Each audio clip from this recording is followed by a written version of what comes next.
Hello viewers, in this video I'll show you how to fix Instagram sorry this page is not available problem in Instagram application. If you want to solve this problem, please follow the step. Step 1. Long press or long tap in Instagram application.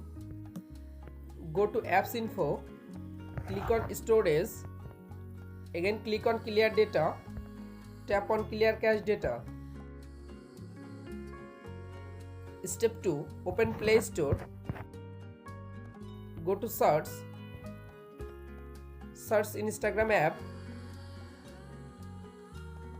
Update your Instagram application latest version.